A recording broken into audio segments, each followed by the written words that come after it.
शंकर के मंदिर के सामने से भी निकल कर जा रहे हो, शिव जी के मंदिर के सम्मुख से भी निकल कर जा रहे हो, शिवालय के सामने से भी अगर आप निकल कर जा रहे हो तो आपके जीवन की सार्थकता।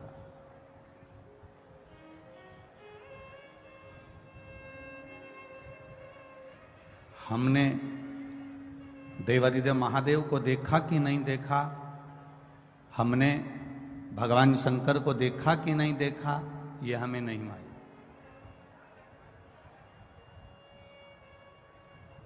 पर एक अनुभव अपनी जिंदगी में करिएगा, एक अंदाजा अपने जीवन में लगा कर रखिएगा।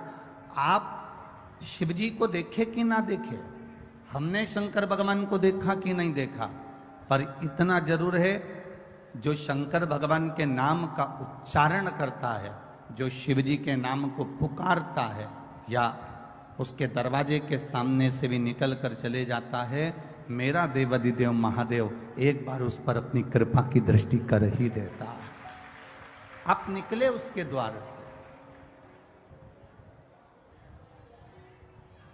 आप निकल कर अगर उसके दरवाजे के सामने से जा रहे हो, उसकी चौखट के सामने से जा रहे हो, उसके द्वार के सामने से जा रहे हो, तो वो कृपा करता जरूर, वो दया अवश्य करेगा।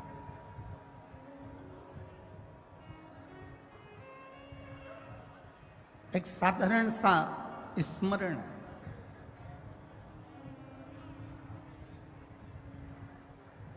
एक प्लास्टिक की थैली को जलाकर देखना तो उसमें प्लास्टिक की गंध आएगी।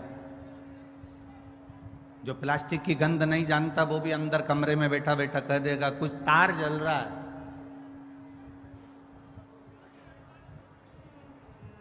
घर का एक साधारण से साधारण बच्चा भी कह देगा मम्मी कुछ जलने की बदबू आ रही है। एक लकड़ी जलती है तो उसकी गंध आती है कि कोई लकड़ी जला रहा है। एक कागज जलता है तो उसकी गंध आती है कि कोई कागज जला रहा है।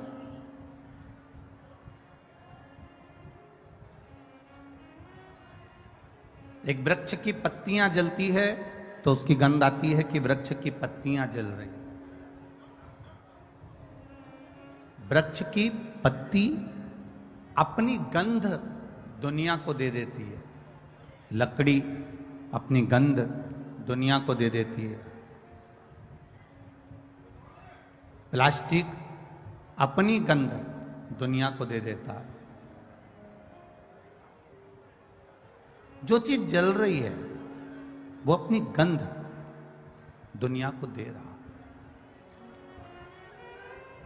जैसे प्लास्टिक जलने पर वो अपनी गंध दुनिया को दे देता है, लकड़ी जलने पर वो अपनी गंध दुनिया को दे देता है, पत्ते जलने पर वो अपनी गंध दुनिया को दे देता है, उसी तरह एक शंकर का जो उपासक होता है, शिव भक्ति करने वाला होता है, शंकर का गुणगान करने वाला होता है, शिव मंदिर में जाने वाला होता है, शंकर की भक्ति में डूबने वाला होता है, शंकर के चौखट के सामने से जो निकलने वाला होता है, वो भी चलते चलते अपनी गंध संपूर्ण विश्व में फैला जाता है और उससे ये शिव भक्ति की गंध उसके भीतर से आने लगती है।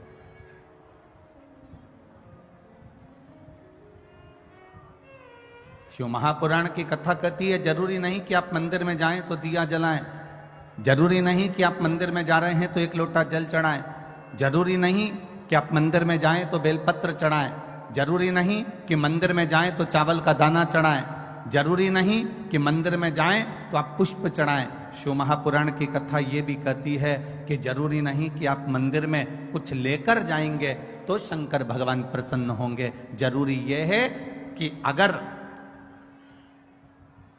मंदिर में पहुंच भी गए हो और अपने दोनों हाथों का प्रयोग आपने मंदिर की सफाई में भी कर दिया तो वो बेलपत्र और जल चढ़ाने से बड़ा होता है।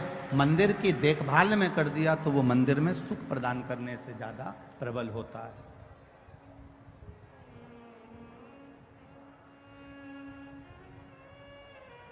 आप गए उसके दरवाजे पर, आप उसके चौखट पर गए, नहीं है आपके पास में एक लोटा जल, नहीं है आपके पास में एक बेलपत्र, नहीं है आपके पास में कोई सामग्री चढ़ाने की, तो भी आप देवादिदेव महादेव के मंदिर में अगर आपने केवल सफाई ही कर दी है उसमें भी सुख का अनुभव है महाराज। चढ़े हुए बेलपत्र से भी आपने भोलेनाथ जी का श्रृंगार कर दिया, उसमें भी आपका सुख है महाराज। और इतना भी जाने दो, अगर मंदिर के दरवाजे से मंदिर के अंदर प्रवेश भी नहीं कर पाए तो केवल मंदिर की चौखट के सामने से निकलते निकलते उसके शिखर का मात्र दर्शन भी कर लिया तो समझ लो कि हमारी जीवन की सार्थकता हो गई, हमारा जीवन धन्य हो गया।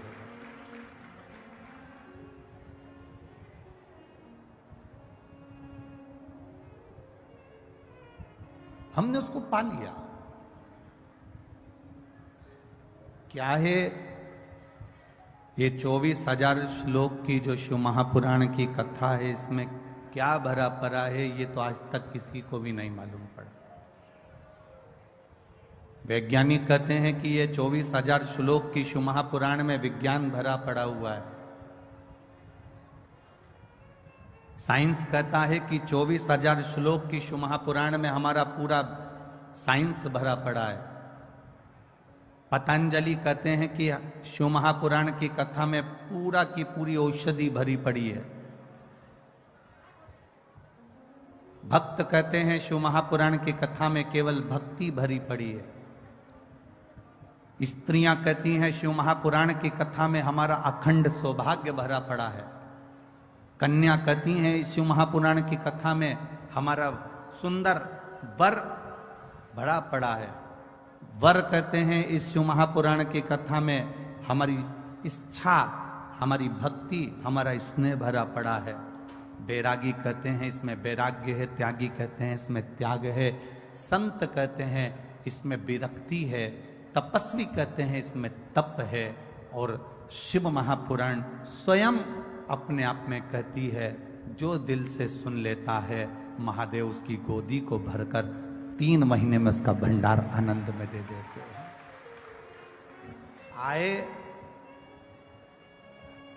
आप अपनी मर्जी से, पर आपको बुलाने वाला कोई दूसरा नहीं है। अगर मैनपुरी की इस पावन प्रांगण में बनखंडेश्वर महादेव के मंदिर के प्रांगण में बैठकर अगर आप कथा का रसतत्व का श्रवण कर रहे हो, चौहान परिवार इस कथा का मुख्य यजमान पद ग्रहण कर कर अगर कथा करवा रहा है तो ये आपकी एक सुखता, एक आनंदता। बैठो कथा में और ये मत सोचना कि शिव महापुराण की कथा में जाकर बैठे हो। तुम तो ये विचार करना कि हम देवाधिदेव महादेव के पास में बैठकर अपने दिल की बात भगवान शिव जी से कहने के लिए बैठे। हम अपने मन की बात भगवान शंकर को बताने के लिए बैठे। और जब हम उससे कहेंगे तो वो सुनेगा, सुनता है।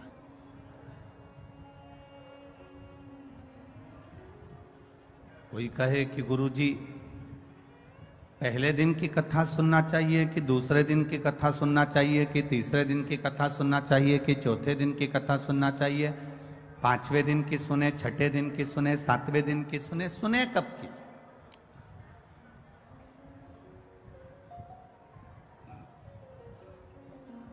सात दिन की शिवपुराण है। 7 कोस का गोवर्धन पर्वत है। 7 वर्ष की अवस्था में भगवान कृष्ण ने पर्वत को उठाया था। 7 दिन में आपका और हमारा जन्म हुआ है। रविवार, सोमवार, मंगलवार, बुधवार, गुरुवार, शुक्रवार, शनिवार, ये 7 दिन में आप भी पैदा हुए और हम भी पैदा हुए। कोई रविवार को हो गया, कोई सोमवार को हो गया, कोई मंगलवार को हो गया, कोई बुधवार को हो गया, कोई शुक्रवार को हो गया, कोई शनिवार को हो गया।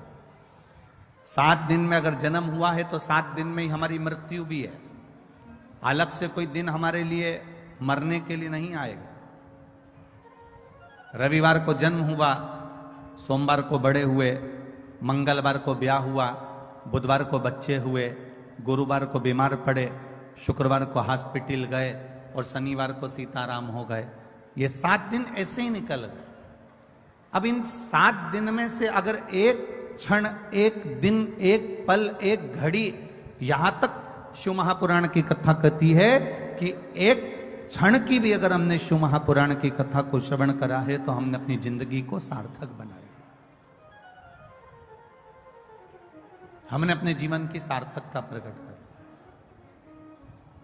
कोई कहे कि पहले दिन की कथा सुने कि दूसरे दिन की कथा सुने कि तीसरे दिन की सुने, जिससे भगवान हमारे मन की मनोरथ पूर्ण कर दे।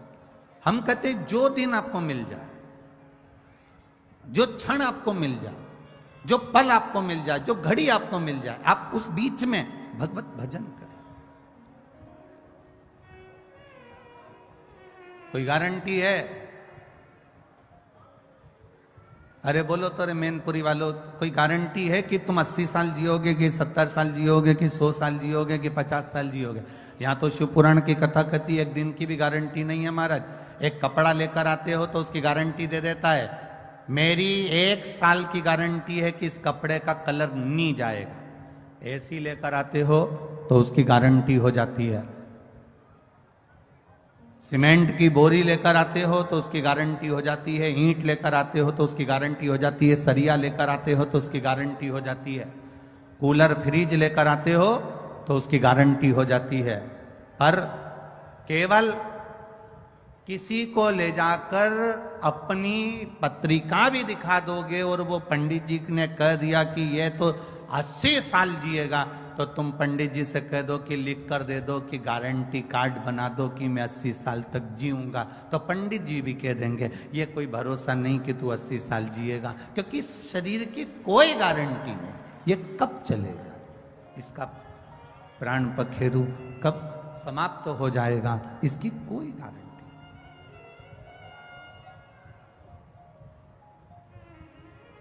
कब प्राण छूट जाएंगे, कब चले जाएगा, इसकी किसको गारंटी। पहला दिन मिले तो भी भजन करिए, दूसरा दिन मिले तो भी भजन करिए, तीसरा दिन मिले तो भी भजन करिए, चौथा दिन मिले तो भी भजन करो, पांचवा दिन मिल जाए तो भी भजन करो, छठा दिन मिल जाए तो भी करो। जो समय हमें मिल रहा है, जो पल हमें मिल रहा है, जो समय हमको प्राप्त हो रहा है, उसमें भगवान का भजन करिए।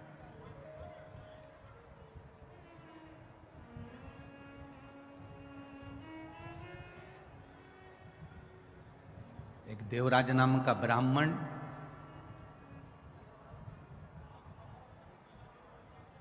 जिसने कभी शंकर भगवान के मंदिर का द्वार नहीं देखा, कभी नहीं गया,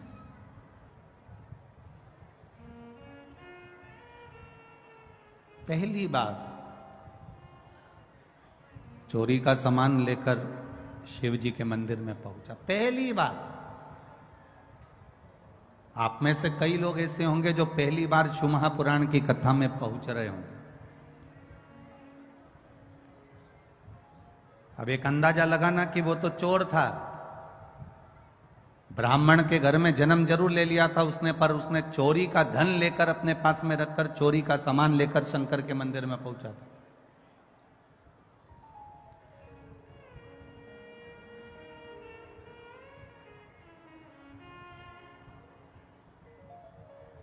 आप में से कई लोग ऐसे हैं जो पहली बार शंकर जी के मंदिर में आ गए होंगे, पहली बार शिव महापुराण की कथा में गए होंगे।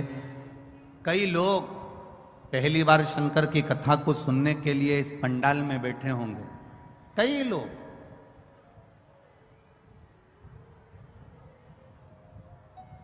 देवराज भी पहली बार भगवान शिव के द्वार पर गया, देवराज भी पहली बार भगवान शंकर के मंदिर गया, पहली बार। वो भी चोरी का धन था, शरीर में ताप था, बुखार आ रहा था, शरीर में कष्ट भरा हुआ था, शरीर में कष्ट हो रहा था, इसलिए वो शिव जी के मंदिर में जाकर थोड़ा सा उसको लगा कि मुझे ठंड लग रही है, मुझे बहुत तेज ताप हो रहा है, मुझे बहुत तेज बुखार हो रहा है, तो वो थोड़ा सा एक जगह जाकर छुप गया, मंदिर के अंदर उसने शरणागति ले ली।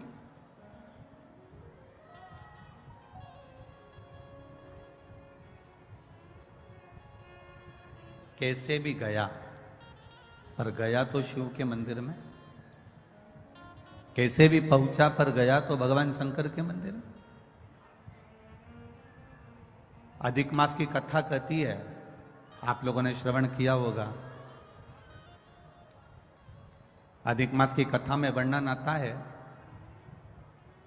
राजा बलि का जो चरित्र है।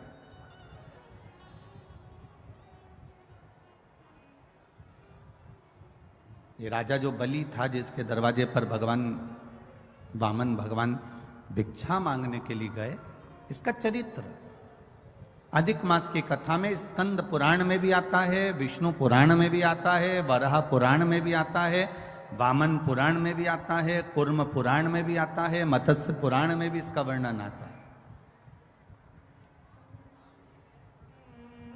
कौन था ये राजा बलि?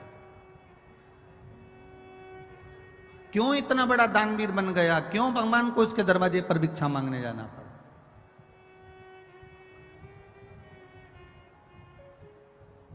एक जुआरी था ये, बहुत बड़ा जुआरी, केवल जुआ खेलता था।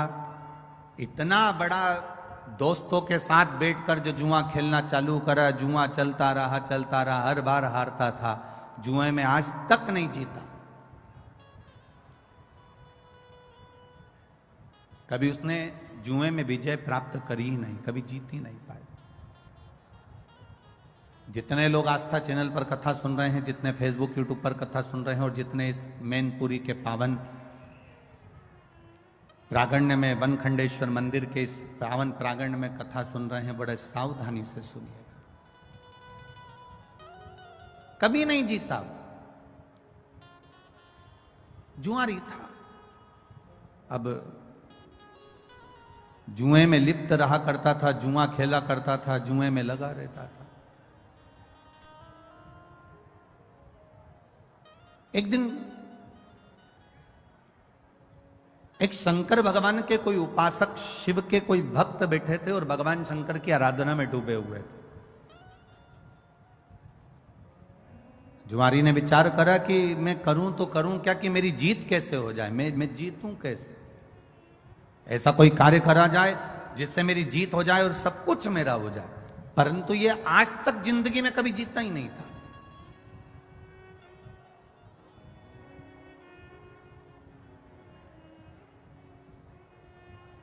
कभी कभी भगवान की ऐसी कृपा हो जाती है, प्रभु की ऐसी दया हो जाती है कि अगर किसी सेठ जी के यहाँ कोई द्वारपाल काम कर रहा है, कोई एक साधारण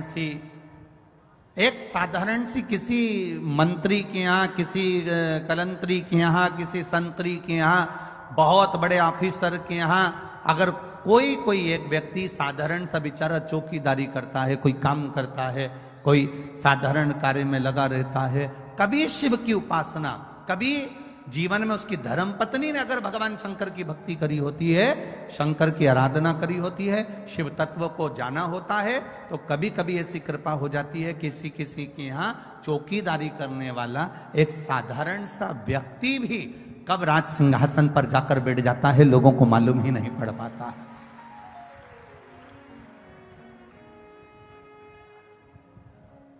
एक साधारण सा काम करने वाला व्यक्ति भी कब सिंहासन पर जाकर बैठ जाएगा, किसी को नहीं मालूम। ये उस शिव की कृपा होती, ये देवाधिदेव महादेव की करुणा है, ये उनकी दया है, ये उनकी उदारता। अब जुआरी ने विचार करा कि मेरे पास में मैं बार बार हारता हूं। आज तक जुआरी जीता ही नहीं था, आज तक नहीं जीता। आज पहली बार मंदिर के सामने से जा रहा था, संत आंख बंद करके बैठे हुए थे, उनके पास में उनका कमंडल रखा हुआ था, एक छत्र रखा हुआ था, उन्हीं के पास में एक सुंदर सा आसन रखा हुआ था। अब जुआरी ने विचार करा कि संत नेत्र बंद करके बैठे हैं, क्यों ना इनका सामान चुरा लिया जाए, क्यों ना इनका सामान चुरा लिया जाए। बहुत सारे लोग आएंगे कथा में, बहुत सारे लोग, आप लोग आए हैं कथा सुनने के लिए, बहुत लोग आएंगे, बड़े बड़े भी आएंगे, छोटे छोटे भी आएंगे, साधारण भी आएंगे, और चलो तो चलो कथा में चोटे भी बहुत आएंगे।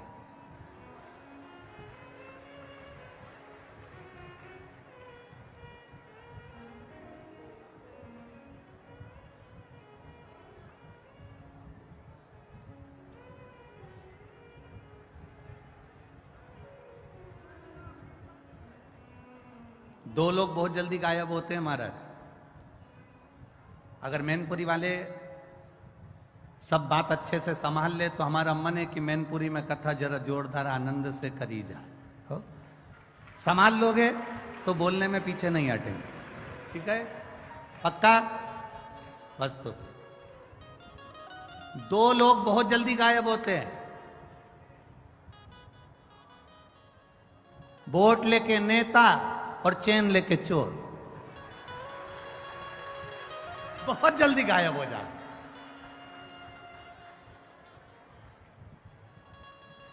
अब मिलेगी क्या? एक वीडियो किसी मीडिया वाले ने बड़ा बड़ा भाव से डाल दिया।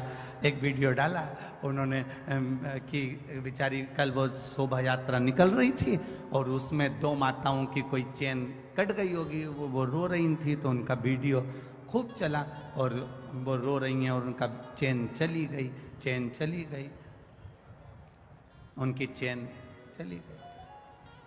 अब इतनी आप लोग टीवी पर कथा सुनते हो, इतनी बार आप कथा में जाते हो, हमने हर बार टीवी पर कथा में कहा, बोला कि नहीं बोला? ईमानदारी से बोलो रिजीजियो, क्या बोला था? सोने की कोई रकम लेकर कथा में मत जाओ, कीमती सामान लेकर कथा में मत जाओ, अपना कोई सामान लेकर कथा में मत जाओ। केवल अगर लेकर जाना तो 2 पानी की बोतल लेकर जाओ और अपने बैठने के लिए अपने को कोई दवाई वगैरह, वैसे तो शिव महापुराण में किसी चीज की जरूरत नहीं पड़ेगी, ये विश्वास रखिए देवादिदेव महादेव से। पानी की 2 बोतल साथ में लेकर जाओ और बन सके तुम्हारे घर में अगर रोटी थोड़ी 2-4 ज्यादा बना लो तो तुम जहां बैठकर कथा सुनती हो, अपनी पड़ोसन के लिए, कोई बाहर से कथा सुनने के लिए आया है, उसके लिए 4 रोटी अचार ऐसा बांध कर लेकर आओ और उसका मुंह झूठा करा कर जाओ। इतना जरूर हम शिव पुराण में कर।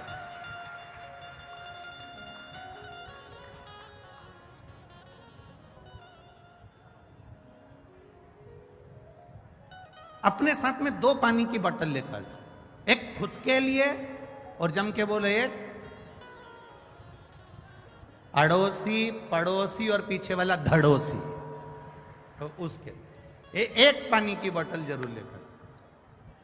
और अगर कहीं का बीच में पानी की बोतल देने भी आए तो उसका हाथ जोड़ लो कि मेरे को 3 घंटे की कथा में से 2.5 घंटा सुनना है, आधा घंटा आशीष भी ले लेते हैं, 2.5 घंटा बचता है, मुझे कथा सुन लेने दो, क्योंकि एक 10 रुपए की बोतल में मेरी करोड़ों की दौलत हाथ से ना खसक जाए, इसलिए मैं हाथ जोड़ूं तुम्हारे, मेरे को नहीं चाहिए। आप अपनी पानी की बोतल अपने पास रखो, मुझे तो केवल कथा सुनना है। बड़ी मुश्किल से मैनपुरी में आई है ये देखो। एक लड़की ने तो बीच बीच में 7-7 दिन के व्रत करे थे मैनपुरी में कथा के लिए, और अभी भी 7 दिन से ये छोटी सी कन्या 7 दिन से कुछ नहीं खाया है, व्रत करके बैठी है केवल मैनपुरी की कथा के लिए। कहाँ है बच्ची? वो बुलाओ उसको, आओ।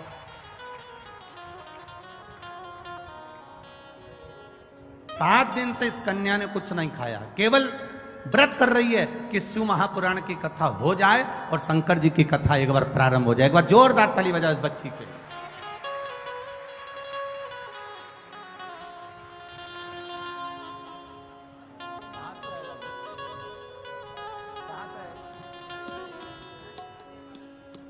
गाजियाबाद से ये बेटी आई है, जोरदार ताली बजाएं इसके लिए। बहुत बहुत सारा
एक बार बच्ची के लिए जोरदार ताली बजाएं जो गाजियाबाद से आई है।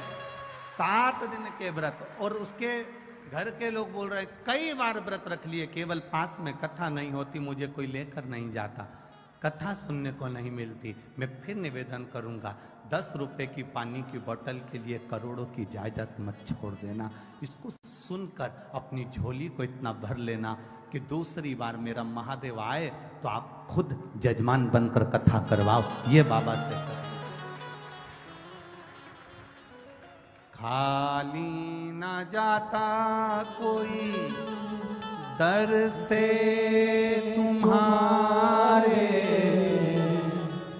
खाली न जाता कोई दर से तुम्हारे, मैं भी खड़ा हूँ नंदी बाहें पसारे, अपने हृदय से लगा लो गिरा जा रहा हूँ, उठा लो भोले अपने दर से अब तो न टालो, गिरी जा रही हो, उठा लो। ये भक्ति के बल को बढ़ाए, और जिस दिन आपके भक्ति के बल को आप बढ़ा लेंगे उस दिन शिव की कृपा अपने आप हो जाएगी। चोर चोरी करा, धन लेकर शिवजी के मंदिर से बैठे हुए संत के पास का ही सामान चुरा कर ले गए। जुआरी था,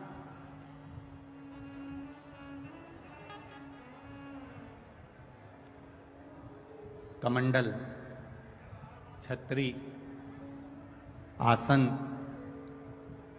ले गए। आते हैं लोग, बहुत आते हैं कथा सुनने के लिए। अगर संत आएंगे, साधु आएंगे कथा सुनने के लिए, कोई भक्त आएगा तो कथा सुनने के लिए चोर भी आएगा। आपका ध्यान भगवान में रहता है, चोर का ध्यान तुम्हारे गले के मंगलसूत्र और चेन और मोबाइल और पर्स पर रहता है। पर एक बात अपनी जिंदगी में उतार कर रखना इस व्यासपीठ से, चोर ने ना जाने कितनों की चेन काटी होगी। बोलो सही बात है कि गलत बात? एक चेन 70,000, 80,000, 1 लाख, 1.5 लाख की होगी। ऐसी उसने ना जाने कितनों की चेन काटी होगी, तो भी आज तक चोर करोड़पति नहीं बन पाया। जिसकी चेन चली गई, भोलेनाथ ने 6 महीने में उसके गले में दूसरी और बढ़ाकर चेन पहना दी।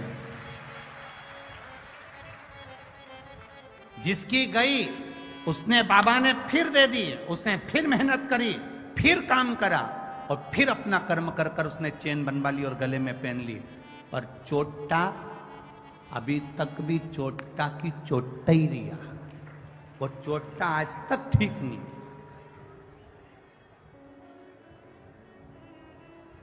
कोई सोने का सामान लेकर मत जाओ। अगर आए हो कथा में तो हम तो बाबा से मिलने के लिए आए, हम बाबा से मांगने के लिए आए, हम बाबा से अपने दिल की बात कहने के लिए आए।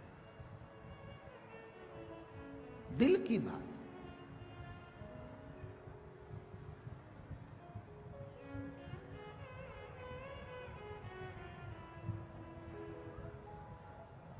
कितना कितना चलता है कि साहब वो हमने पहले सुना है, स्मरण में तो नहीं है, कि लाल कलर का परमिट बनवा लो तो ये मिलता है, पीले कलर का परमिट जानते हो, पीले कलर का एक कार्ड बनवा लो तो उससे ये मिल जाता है, लाल कलर का बनवा लो तो ये मिलता है, गुलाबी कलर का परमिट बनवा लो तो ये मिलता है, शक्कर मिल जाती है, चावल मिल जाता है, बीमारी का पैसा मिल जाता है, ये मिल जाता है, वो मिल जाता है।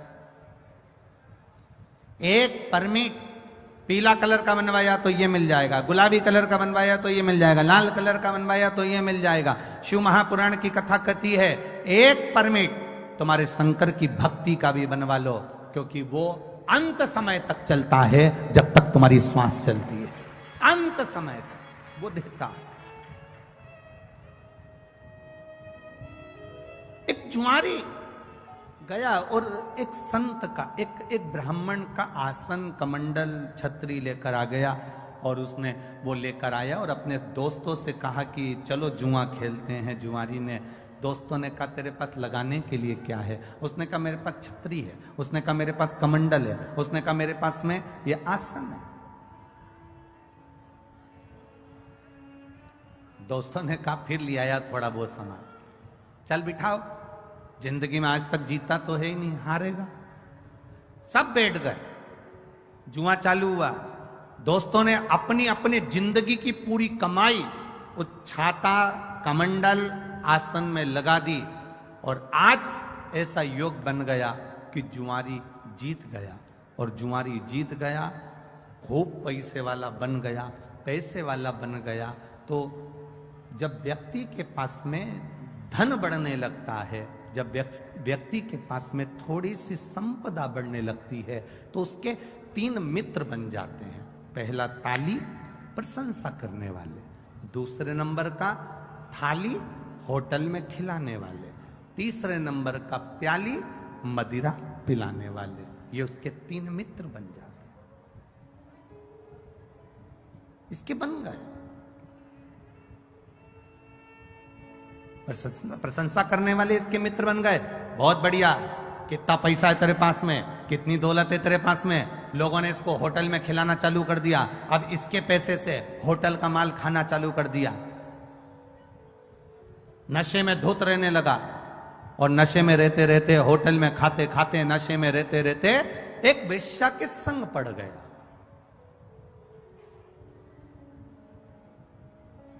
और एक वेश्या के संग जब पड़ा, वेश्या ने इसके धन को पूरा जीम लिया। वेश्या ने पूरे धन को उसका ले लिया। अब वेश्या ने एक दिन उससे कहा, कल तुम आना तो मेरे लिए गजरा, बेणी और बीड़ा, पान खाने का तांबुल लेकर आना। जुआरी ने कहा ठीक है, कल मैं आऊंगा तो लेकर आऊंगा। अब जुआरी इतना नशे में हो गया, इतना नशे में हो गया, इतना नशे में हो गया कि गजरा, बेणी, पान, बीड़ा उसके हाथ में था, और चलते चलते नशे में गिर गया। गिरा तो सब जमीन पे गिर गया, मिट्टी में हो गया। मिट्टी में हुआ तो इसको थोड़ा सा होश आया। होश आया, इसने सोचा कि मैं वेश्या के घर जा रहा था, सारा की सारा मेरा गजरा, बेणी और ये बीड़ा, ये पान सब खराब हो गया, तांबुल। सामने शंकर जी का मंदिर था, इसको आया क्रोध और गुस्से में उठा। इसकी नियत लग गई होगी, ये बैठा है ना शंकर जी के मंदिर में, जो शंकर, ये शिवलिंग जो रखा है ना, इस शंकर की नियत मेरे गजरे में पड़ गई, मेरी बेणी में पड़ गई, मेरे बीड़े में पड़ गई, पान में पड़ गई। इसने मिट्टी का, कीचड़ का गजरा उठाया, कीचड़ का, मिट्टी का बेणी उठाई, मिट्टी का गजरा, मिट्टी की बेणी और मिट्टी में सना हुआ पान, बीड़ा उठाया, और लड़खड़ाता हुआ नशे में शंकर के मंदिर में पहुंच गया। शिवलिंग के सामने खड़ा होकर और सब उठाकर शंकर भगवान के शिवलिंग पर फेंक दिया। ले तू खा ले।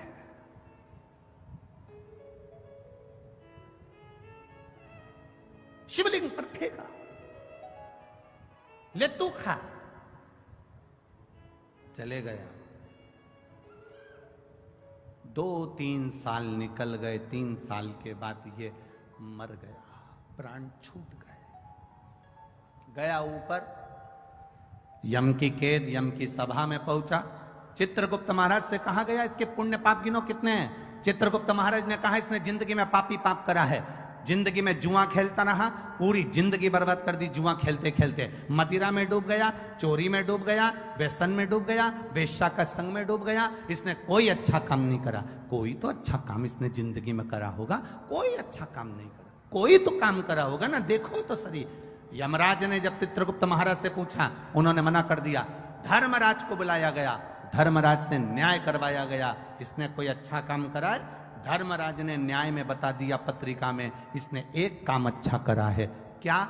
इसने एक काम अच्छा करा कि इसने एक तांबुल, एक बीड़ा, एक गजरा उठाकर शंकर जी के मंदिर में शिव जी पर चढ़ाया था। इतने में चित्रगुप्त महाराज बोले, चढ़ाया नहीं है, मिट्टी में हो गया था, वेश्या नहीं लेती, मिट्टी में हो गया था, वेश्या पान नहीं खाती, इसलिए उठाकर शंकर जी के ऊपर फेंक दिया है। धर्मराज ने कहा, भले फेंका, पर शंकर जी के ऊपर तो फेंका ना। फेंकने को तो ये नल्ली में फेंक देता, गटर में फेंक देता, पर शंकर जी के मंदिर में जाकर फेंका ना, इसलिए वो चढ़ाया ही है। तो धर्मराज जैसे ही बोले तो यमराज ने कहा, अब करें क्या? तो धर्मराज ने कहा, इसका न्याय केवल एक है, जितने कदम चलकर ये शंकर जी के मंदिर तक पहुंचा है उस कदम को गिना जाए, और उतनी देर के लिए इसको इंद्र का सिंहासन दे दिया जाए। जितने कदम चलकर ये गया,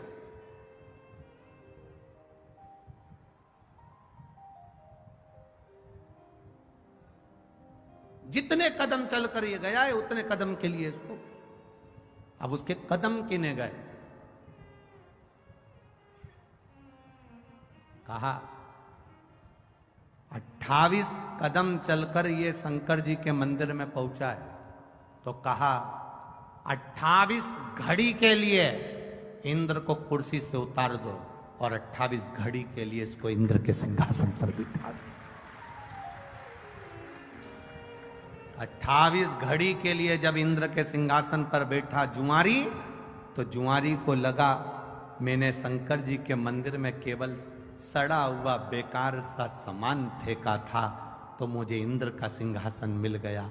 अगर मैं कुछ अच्छा शंकर जी के मंदिर में जाकर एक लोटा जल अगर प्रेम से चढ़ा देता, तो ना जाने कहां कहां का राज्य मेरा भोलेनाथ दे देता।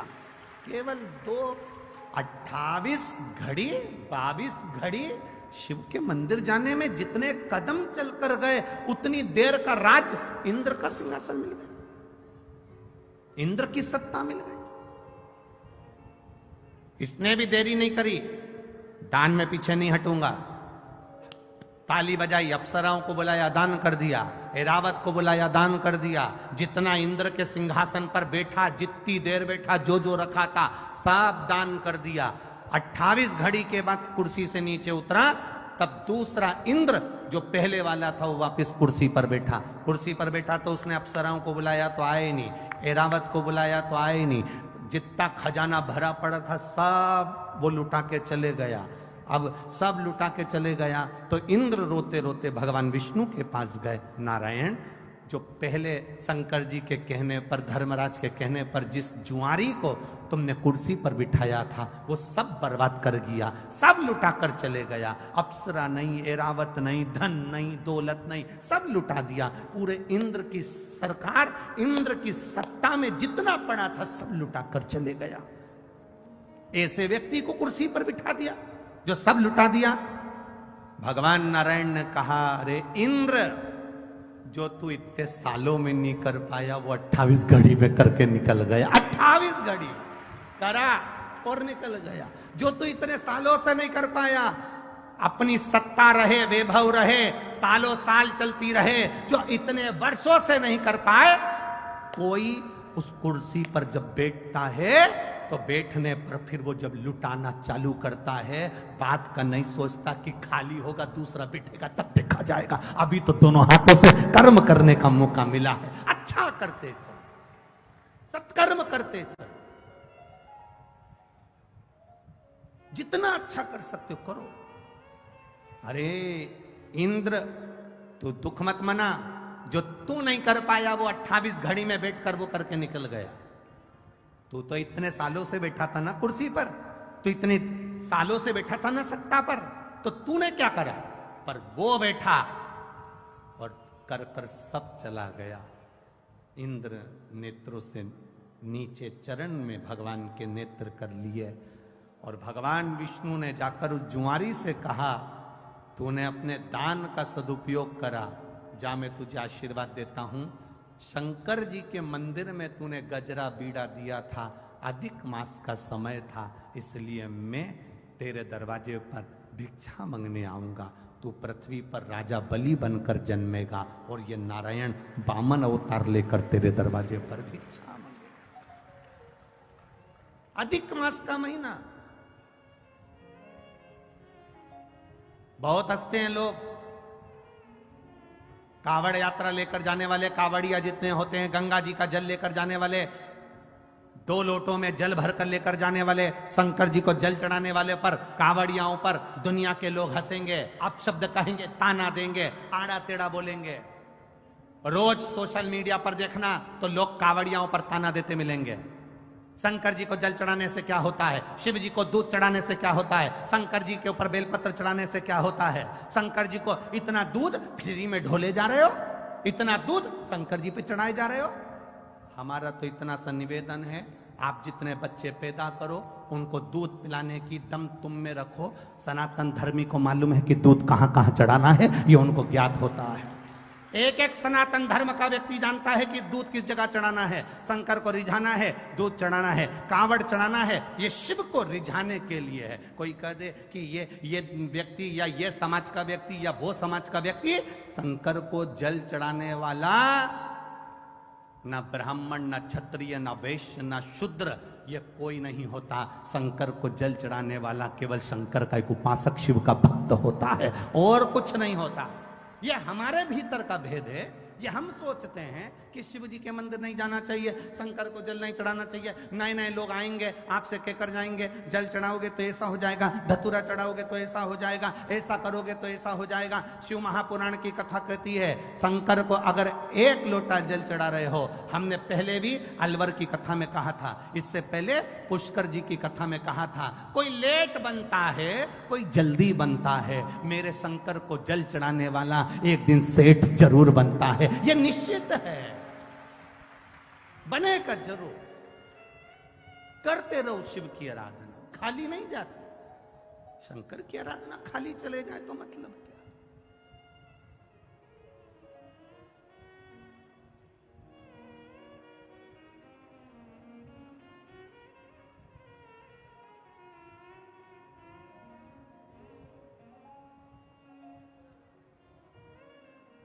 महाराज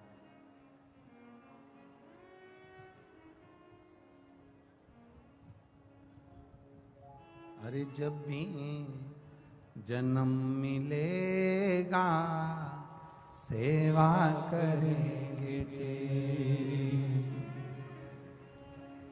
करोगे कि नहीं करोगे? भगवान देवादिदेव महादेव से अपने हृदय की बात, भाव से प्रार्थना। अधिक मास और श्रावण के महीने का ये मिलन, तब शिव महापुराण की कथा भगवान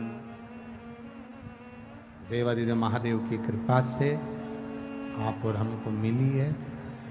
दिल से भगवान शिव से भाव से प्रार्थना करें। जिसको मूल मंत्र का स्मरण हो, वो अपने मुख से भगवान शंकर के मंत्र को बोलकर अपने हृदय की बात भगवान शिव से अवश्य कहे।